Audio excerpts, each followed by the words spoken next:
আরে না না, তোর মেয়ে দেখতে যাবো। কিরে, গাছের সাথে মাথা ঠোকাচ্ছিস কেন?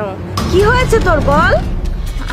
আমি গাছের সাথে মাথা ঠোকাচ্ছি কিন্তু আপনি আপনি কে? আমি আমি হচ্ছে এই গাছের রানী, কিন্তু তুই কেন আমার এই গাছের সাথে মাথা ঠুকিয়েছিস বল? ঘাস মাথা, আমি এক গরিব অসহায় মেয়ে। আমার বাবা মা নেই, বাবা মা মারা গেছে। আমি স্কুলেই পড়ি, কিন্তু স্কুলের পরীক্ষার ফি, তারপর বেতন আমি না কিছুই দিতে পারতেছি না।